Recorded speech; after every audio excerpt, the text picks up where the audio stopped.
Oke, teman-teman, ya hari ini kita mengadakan training. Ya, salah satu materi kita adalah mengolah pikiran. Di mana pikiran itu secara umum dibagi menjadi tiga.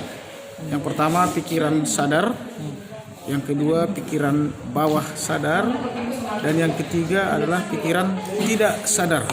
Nah, itu dia teman-teman. Nah, kita tahu dan kita sangat sering mendengar bahwa manusia adalah hasil dari pikirannya.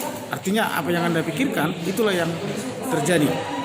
Nah, di mana kita bisa urutkan ya, biasanya apa yang kita pikirkan itulah yang kita ucapkan ya. Apa yang diucapkan itulah yang biasanya dilakukan. Apa yang dilakukan berulang-ulang biasanya menjadi kebiasaan. Dan kebiasaan pada akhirnya akan menciptakan sebuah karakter dan bahkan juga menciptakan hasil akhir yang bisa kita sebut sebagai nasib. Ya, jadi orang sering-sering ke ladang ya nasibnya jadi petani. Orang sering-sering mengajar nasibnya jadi guru. Orang sering-sering ya katakan ke laut nangkap ikan maka nasibnya menjadi seorang nelayan. Kira-kira seperti itu. Nah, nasib yang terus-menerus melekat pada kita pada akhirnya disebut juga dengan takdir, hasil akhir. Nah, jadi bisa kita bayangkan hasil akhir atau nasib itu tadi berasal dari awalnya pikiran. Nah, itu teman-teman. Berikutnya, pikiran ini secara umum tadi sudah kita bagi menjadi tiga. Pikiran sadar, pikiran bawah sadar, dan pikiran tidak sadar. Nah, dimana kalau bicara pikiran tidak sadar itu sesungguhnya adalah seperti kita sedang tidur terlelap ya, benar-benar tidur. Nah, pada saat itulah terjadi pikiran tidak sadar.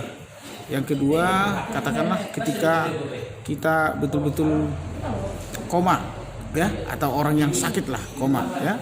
Kemudian orang yang betul-betul mabuk ya.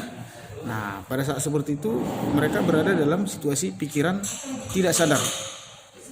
Sementara pikiran sadar itu seperti berlogika ya atau berkreativitas.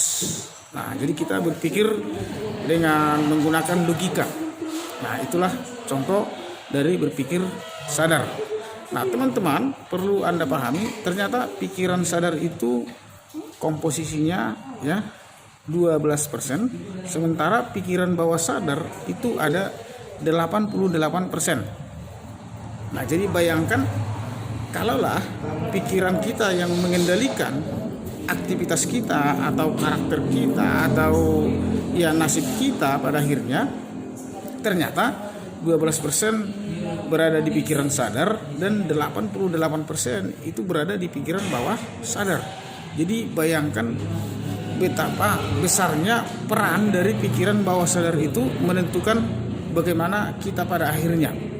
Bagaimana karakter kita, bagaimana tindakan kita, bahkan bagaimana nasib kita nantinya. Nah, ini yang sering kita tidak begitu paham tentang pikiran bawah sadar ini, teman-teman. Nah, seringkali kita hanya bermain di pikiran sadar, ya. Padahal kita ini kebanyakan merupakan hasil atau produk dari pikiran bawah sadar. Nah, apa itu pikiran bawah sadar? Maka pikiran bawah sadar